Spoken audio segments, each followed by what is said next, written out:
कर्नाटक विधानसभा चुनाव में कांग्रेस ने नया इतिहास रच दिया है। जी हां, शनिवार को चुनावी नतीजों में कांग्रेस को बम्पर जीत मिली है, जबकि दोबारा सत्ता में वापसी का दावा कर रही बीजेपी को करारी शिकस्त का सामना करना पड़ा है। कर्नाटक की 224 विधानसभा सीटों में से कांग्रेस ने 135 सीटों पर जीत दर्ज की है, तो वहीं बीजेपी को महज 66 सीटों से पराजय का सामना करना पड़ा।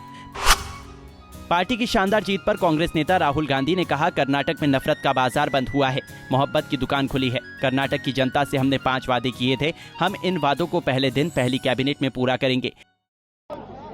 नफरत की बाजार बंद हुई है, मोहब्बत की दुकानें खुली हैं। ये सबकी जीत है। सबसे पहले ये कर्नाटक की जनता की जीत है। हमने चुनाव में कर्नाटक की जनता से, गरीब जनता से 5 वायदे किए थे।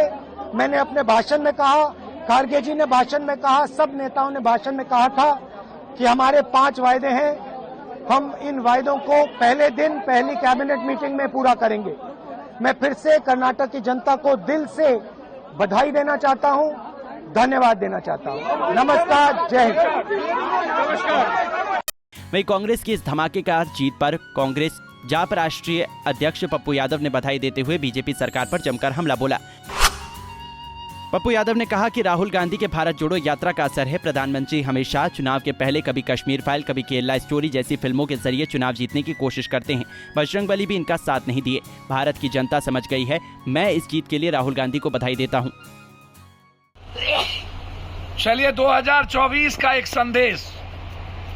आज शनिवार और बजरंगबली का दिन। शायद नरेंद्र मोदी जी आपके साथ बजरंगबली भी नहीं रहे।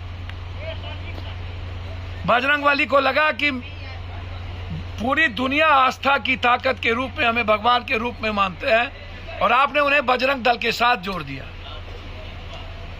कब तक पाप का घड़ा नहीं फूटेगा? फूटना तो तय है। कभी कार सेवक, कभी पुलवामा, और फिर कभी केरला स्टोरी, तो फिर कश्मीर फाइल।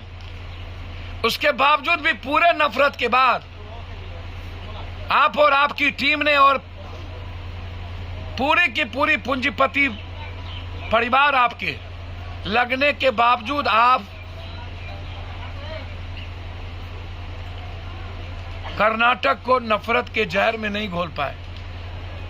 यह जीत राहुल गांधी के उस यात्रा का है जिन्होंने दिल जोड़ने 4600 किलोमीटर निकले थे। यह जीत उस विचारधारा की है जो लोग हिंदुस्तान में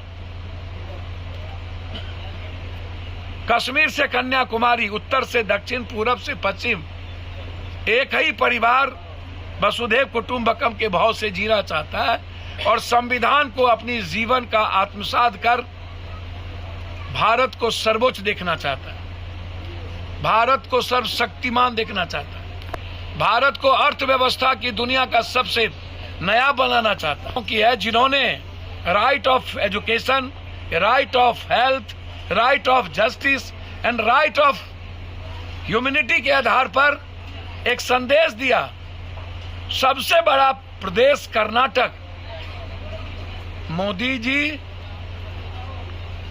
अब बहुत हो चुका नफरत। 10 सालों में आपने कभी महंगाई पर चर्चा नहीं की, कभी रोजगार पे चर्चा नहीं की, कभी 2 करोड़ पे चर्चा नहीं की। सबक है पूरे देश के 2024 के लिए, और विपक्ष को भी एक होने के लिए। मैं बधाई देता हूं उस यात्रा के लिए अथक प्रयास करने वाले राहुल गांधी को। मैं बधाई देता हूं प्रियंका गांधी को, जिन्होंने एक नैरेटिव तय किया विकास का। मैं बधाई देता हूं उस वर्कर को जो नफरत के झांसे में नहीं आए और देश के संविधान को सर्वोच्च मानने के लिए उन्होंने कर्नाटक में जीत दिलाई। इसके लिए कर्नाटक की जनता को बधाई। बता दें कि कांग्रेस ने कर्नाटक में बीजेपी को मुंह तोड़ जवाब देते हुए पूर्ण बहुमत से सत्ता में वापसी की है। कांग्रेस की दमदार जीत के उपलक्ष्य में राष्ट्रीय अध्यक्ष मल्लिकार्जुन खड़गे, राज्य पार्टी प्रमुख डीके शिव कुमार और पूर्व मुख्यमंत्री सिद्धारमैया समेत कांग्रेस नेताओं ने शक्ति प्रदर्शन किया। तो वहीं कांग्रेस नेता और कार्यकर्ताओं ने पार्टी की प्रचंड जीत पर आतिशबाजी की और जश्न मनाया। दूसरी ओर कर्नाटक के मुख्यमंत्री और भाजपा नेता बसवराज बोम्मई ने चुनाव में भाजपा की हार के बाद राज्यपाल थावर चंद गहलोत को अपना इस्तीफा दे दिया है।